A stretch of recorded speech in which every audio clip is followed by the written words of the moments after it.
Welcome to the Wicked Podcast, where we read the business books you don't have the time for. I'm Marcus Kirsch. And I'm Troy Norcross. And we are your co-hosts for the Wicked Podcast. Hello, everyone. Today we're here with Jon Key and his book, Finding Light in the Darkness. It's Jon's second book that we're looking at and talking to him about. And this is because the second book as well is about leadership conversations that he had during COVID and after about what is really going on in leaders' mindsets and the challenges they have in their business. And the stories are, as usual, really insightful and amazing and very relatable. And I'll hope you enjoy them as much as I did. Before the interview, a quick word from our very first sponsor, Zencaster.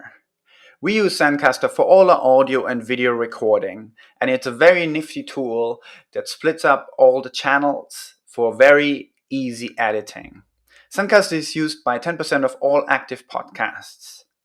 You can get 40% off the first 3 months and unlimited audio and video recordings with our special coupon code Wicked Podcast. I repeat, Wicked Podcast for 40% off. And now the interview. Hello, everyone, and welcome to the Wicked Podcast. Today we're here with Jon Key, one of our returning customers. Hi, Jon, and welcome to the show. Hey, Marcus. So, you have a new book called Finding Light in the Darkness. Can you please tell our audience who you are and what's in the book, please? Yeah, sure. I'm Jon. I run a independent consulting and advisory network. We advise companies on strategy and transformation, and we've been going now for several years, helping companies think about where to go next and helping them to implement strategies as well. And we found ourselves working for a number of clients during the COVID crisis, and these were clients that were large multinational businesses working in multiple different sectors, including energy and transportation and consumer goods. And we were very privileged to be flies on the wall with management teams as they negotiated the pandemic. And the latest book is a compilation of some of the stories that we came across during those very challenging times for businesses. Yeah, and I remember, I think the last time you described it as just having a lot of late night beers with some CEOs who would finally let their hair down and actually, talk a bit about really what's going on and seeing sort of both sides of how people in the companies perceived it and how they perceived it as CEOs and the kind of decisions they had to make. So, in the new one, tell us a bit about what were some of the highlights and kind of things in particular, insights that sort of stuck out for you when you wrote that. Yeah, so the new one is organized a bit differently to the first one. So when we spoke before and I talked about the first book, it was organized around themes that we'd seen in the companies that we were working for. So we talked about leadership, we talked about planning, we talked about a number of other topics which we found that successful companies had been observing through COVID. And in a sense that they weren't rocket science, they were the kinds of things that you'll find in many leadership books. With this book, I've taken a slightly different approach, which is to tell individual stories of leaders, teams, and organizations. And each of them includes the story of the company itself and how it adapted, survived, and in some cases thrived through the pandemic. But it also includes the personal stories. So the challenges that the leaders of those organizations were going through in parallel. And as everyone will recall through their own story of the pandemic, it was happening on multiple different levels. And so we were all dealing with our teams, our businesses, and then at the same time our own personal challenges through the lockdown, whether that was homeschooling or whether it was um, the fears and anxieties around COVID, or whether in some cases it was people that we knew that became very ill and in some cases died, and it was all happening at the same time. And what I've done this time around with the latest book is just sat and talked to CEOs and leaders of businesses and had them recall their own personal story of the pandemic, and link to that the story of their business or team or organization.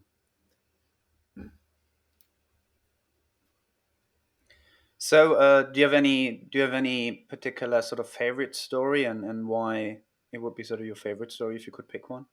So they had a very strong Yeah. sense of purpose.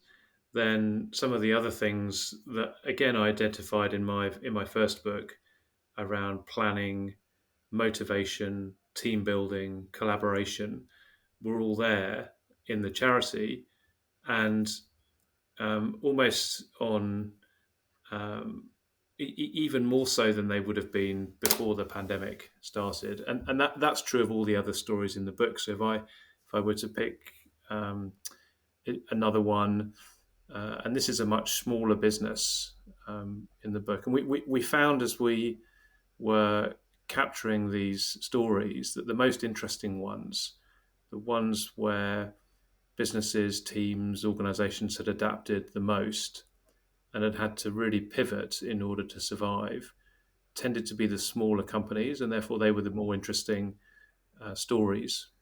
So one of the businesses in the book is a small business. It's a bakery, which was producing cakes for parties and weddings and other events pre-pandemic. And obviously, when the UK went into lockdown, all of those events were cancelled. So that no more weddings, no more parties, none of that. And really, the top line revenue of the business collapsed overnight. And what was interesting about that one is the way in which the business innovated and changed and pivoted to create a new business. So whereas previously they were selling large cakes for big gatherings, they rapidly pivoted into smaller cakes for parties that were distributed. So they would deliver cupcakes to groups of people on the same team, or friends who were having a birthday party over Zoom. And they organized that extremely efficiently and quickly so that they found these new revenue streams. And they also found that the market had been a weekend market, and they discovered that actually midweek became a very popular time to order cakes. Yeah. They were delivering cakes all across London, and um, and the business stabilized. And then they moved into a second business, which was online cookery courses, and discovered that that was incredibly successful through the pandemic, because people were at home. Once they could get hold of baking ingredients, they were Yeah. uh, many people were furloughed, had lots of time on their hands, so they built up an online baking training business. And then, actually, following that, they built up a business which was also online, teaching people how to start your own bakery business. And it's an Wow. interesting story because they could have thrown in the towel and, like some businesses did, in fact, and allowed the pandemic to put them out of business, but they didn't. They lent into it. Um, they they innovated. They um, used their survival instinct in a way that Yeah. um, we saw many businesses do during the pandemic. And there are 8 of these stories, which also capture the challenge, the individual and personal challenges. So another one is a elite rowing team that was training for the Cambridge Oxford boat race, and I spoke to a couple of the Yeah. people in the Cambridge crew and the Cambridge coach, and their race was on, and then it was off, and then it was on again, and Mm. they had to train a group of rowers to row as a unit while they were all isolated and living at home Correct. in lockdown. Yeah. And they went on to win the race. And in the book, I draw out some of the success factors and the things that the rowing team did in order to overcome the challenges of the pandemic. And it's in all of the chapters, including that one, it's the same general themes of leadership, collaboration, motivating the team, um, and they come through very strongly during the pandemic. Um, as I say, a lot of It's it's leadership. it's it's it's fast. Yeah, it's fascinating, and because you're already getting to another story, let me just rewind a bit to go to the first 1.5 stories you told, because I think what I'm hearing through there, which I find always fascinating, is that you know those stories remind me of some of the stories from the NHS when nurses and hospitals just had to be creative about what was going on. So the previous world of processes, establishing them, and having a very rigid system was just not working, and they just had to be very creative about what they were doing. And you saw that with, like you said, there's a lot of smaller businesses who really had to pivot. I'm curious. So what you mentioned, sense of purpose, or you said just they really tapped into their survival skills. Um, what do you think sort of it in a more practical sense it needs for companies to pivot? Because I've seen it in big companies often where once you set a particular course, it's incredibly problematic or challenging to nudge it. Even in these days when we're saying, oh, we're doing agile, so every 2 weeks we review, we can reprioritize, and then we do it. But in actuality, often what I found is that it's really hard to course correct because people Yeah, are, I don't know, uncomfortable, or it's political, or there are a lot of other things in place where the nice label of failing fast is actually not an option. So what sort yeah. of what did you find? What are sort of key factors of allowing a pivot even to happen apart from pure necessity? So there's some very practical things that we observed in most of the businesses that we were working for. One of which was the the governance structure, if you like. So a lot of businesses moved from a monthly meeting cadence, a quarterly meeting cadence with the senior team and the level below, to almost a daily cadence of crisis meetings and check-ins. And we were involved in a lot of these. My teams were helping to facilitate these these critical daily check-ins, checkpoints, and meetings where you had chief executives and their teams and others involved, um, and they were able to make very quick decisions, but partly because of these crisis committees, which were very effective at getting things done, but also I think because there was a burning platform and a feeling that they had to take quick decisions at certain times Mm, during the pandemic, or the business um, would go out of business, or mm, people were at high risk. So the classic example would be um, home working. So one of the businesses in the book, which is a financial services business, a bank, like many other businesses through the pandemic, moved to home working over a weekend, having been yeah, discussing the concept of home working for months and months and months beforehand. And in fact, we'd been helping them to think about the penetration of home working over time, and how long it would take to move to home working before the pandemic started. And of course, all of our projections were blown out of the water, because within 3 days, everybody was home working. Um, and the other thing about that example actually is, suddenly you had a breaking down of the silos in the businesses. So you had, sometimes for the very first time in some of these companies, the IT department working closely with the HR department, with Yeah. the operations functions, the business units, different regions, to achieve a goal in a way that they hadn't really had to in the past.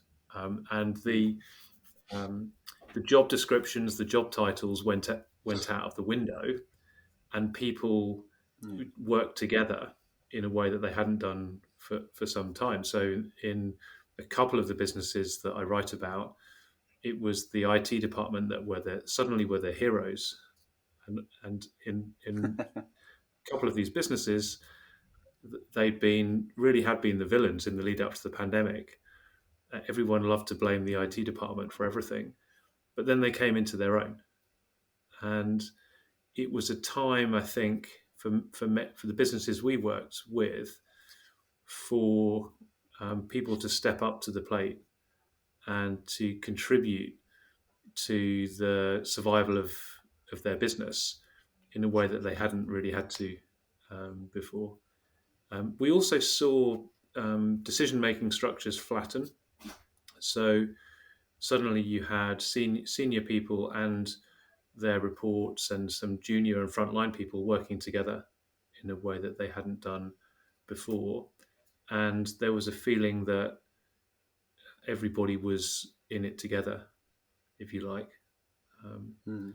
So there's some very practical things that happened that enabled businesses to survive. What was interesting about some of those is they're all they're all quite simple, and ought to be replicable in times that are not crises outside the pandemic. And for some reason, businesses hadn't realised that until the pandemic came. Yeah. Do you think? Do you think it's and I mean, it's fascinating to listen to that, because it's one of those things where, as a consultant myself, we often go in these companies and say, no, this is actually easier than you think, and you can do this tomorrow. Yet in normal times, they would not, oh, it takes time, and this and this and this and this. And suddenly, out of pure necessity, suddenly it was all possible. Suddenly it was all fine that people would work from home.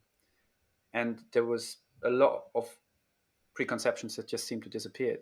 But of my sort of maybe then obvious next question is that, now that we're considering to be a bit out of that situation, even so there's other challenges, I guess, but they're nowhere near as critical or as um, different as we had to look at things during COVID.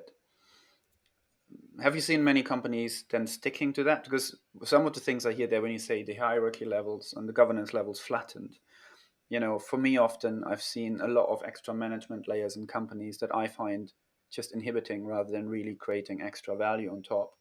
And once they're flattened down, have companies learned to then give managers different types of roles from then on, or, to recognize it and keep going, or did they fall back into their old habits?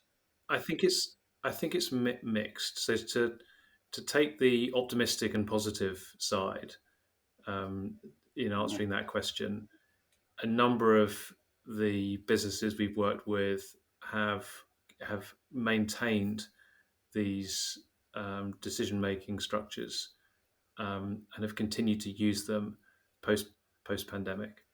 Um, I Yeah. think there are some very well documented examples of huge reduction in lead times, and the classic one is the vaccine rollout Yeah. from uh, time scales of 10 years to less Mhm. than 1 year to get the vaccine. And if you look at that industry, in fact, those techniques and approaches and processes are now being used to find the next wave of vaccines, and it has stuck. So I think there are lots of examples of behaviours that um, been maintained since the pandemic. Um, Unfortunately, though, it's quite interesting. The premise in your question was quite interesting. That you said, now that we don't have a pressing crisis, um, but of course we do. We've got these enormous challenges around uh, the environmental crisis, which is very different to the pandemic because it's not as immediate.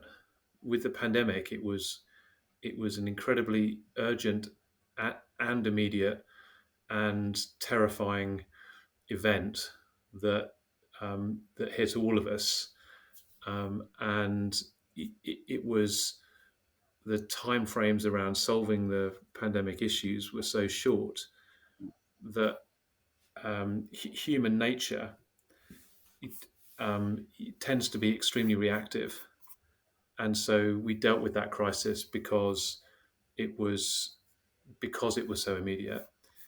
Um, the climate change challenge is is 100 times bigger than the challenge of the pandemic, Yeah. but it's further out. And I think one of the lessons um, from the case studies is if we could bottle some of the things that we saw through the pandemic, and if we could use those same muscles and those same techniques that we discovered during the pandemic to address climate change, then we would be able to crack it. Um, and Yeah. that's partly why I'm trying to document some of the lessons from the crisis, because I think if we forget some of those lessons from the pandemic, it'll be a missed opportunity, and that's at a global level, but it's also at a individual level and a business level.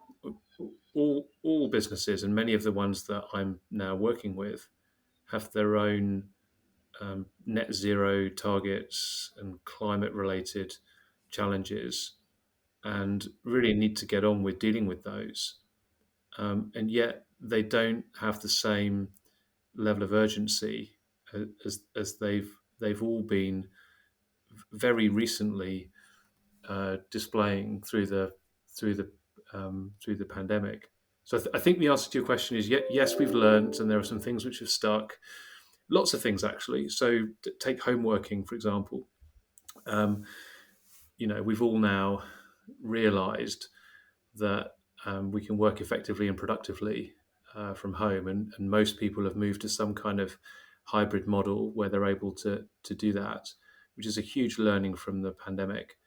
Um, and so I think there are some very positive lessons um, that, but I do think we could be doing a lot more to translate the lessons from the pandemic to other existential threats and crises and challenges. Yeah. So in that sense, and we always have more questions than we have time. So unfortunately, I have to ask you the last question already. I'd love to ask you a dozen more questions because there's just so many stories and so many aspects of it, and I love just the practicality of having the stories told like that, because I can see, there's a lot of other conversations about diagrams and models and whatnot, but I think those really practical stories show us with more evidence how maybe new management styles and new hierarchy and governance levels should actually are what much more productive in a sense. And that gets me to my last question, because you started mentioning hybrid work and work from home. And I just read an article by Michael Simmons who said we should look a bit back at Industrial Revolution, because we had this major spike of productivity, but since then, over the recent years, it has been plateaued a bit. But as you just evidenced, and I think I've seen evidence where actually productivity levels can go higher even when you work from home, or when you just apply yourself differently, or when you start using your IT department differently instead of just blaming it. Um, what's your insight then on that, on sort of the productivity increase in combination with remote working? Is this sort of, do you see this growing more, or is it not just growing that it exists, but um, there's obviously a lot of voices out here, at least in UK and in other places, where you shouldn't work at home, you should actually come back to the company. So there's nearly political drive to push that. But you just said earlier, actually, it works quite well. What's your current view on that? Sort of, is the genie out of the Yeah, box, or do you think we let ourselves push that back again? I think we'll end up somewhere in between.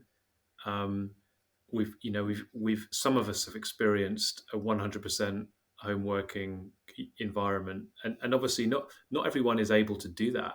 Um, we sometimes forget that 50, 60, 70% of people can't work from home. Their job requires them to be um, at the front line and working out in the field, or in the hospital, or whatever it is. But for the ones that can work from home, I think we'll end up with a hybrid model, which is somewhere in between, which, by the way, is not far away from where we were heading anyway. So I think businesses will naturally find the most productive approach, um, and adopt a level of hybrid working.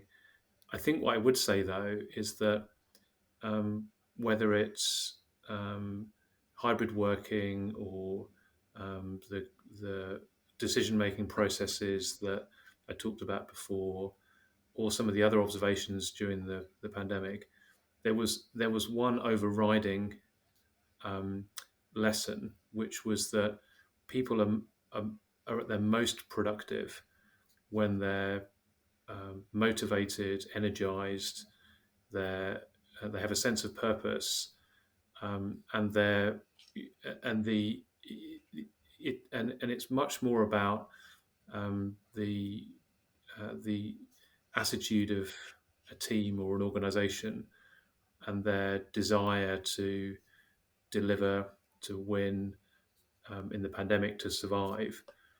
That trumped everything, actually. And the companies that were really successful and came through the pandemic best were the ones that had that level of purpose, motivation, and positivity. And that's really why the title of the book is Finding Light in the Darkness, because it would have been very easy for businesses to give up, and the ones that didn't ended up being very successful through the pandemic, and coming out the other side much stronger. And actually, I think that's the lesson Yeah, that can be is the most important one to remember when we look at other challenges and crises. I think the home working debate um, is and as along with a lot of the other questions around ways of working, is very much secondary. The most important thing is to have a really engaged, motivated, um, driven uh, team or workforce. Um, and by the way, what we found, in certainly in the companies that we worked with, was highly, highly, highly correlated to leadership, and those leaders and their teams who could motivate their people, guide and lead their organizations through the pandemic, and it, and enable a really positive approach, were the ones that were most successful. Now, if that's yeah. easier I to mean, do in an office, then great. If you can achieve it through and have remote working then that's probably where a lot of businesses will go. And it's so good to hear, because I think, it's been my experience before and after COVID, where you look at, it's definitely not the amount of skills you have or the amount of money you have. I've been, work for banks and other places, and those pieces were never the differentiator to actually make things really successful. As you said, it was normally about the people, the culture, the qualitative aspects of a workplace more than the quantitative ones that seem to really elevate and make companies survive and so on. And I think it's a great theme to end up on, saying, look, this is actually the value and the chance of the future that we have, to focus more on these things, because they will come out on top every time rather than not. I think that's some great words to end this on. Jon, as usual, this was really nice. I'd love to, maybe we should do this once a year and just go through story by story, because there's so many of them and they're so insightful. And I think the practicality of it, and your books I like them because more than other ones, they're just really from the factory floor, from the ground, from the actual people stories. I think we rarely get that in books. We should probably do that more, so that business books become a bit more humane of sorts, and maybe bring that value up a bit better. So thank you so much for your time for today. Thanks, Jon. You're welcome. Thanks a lot, Marcus.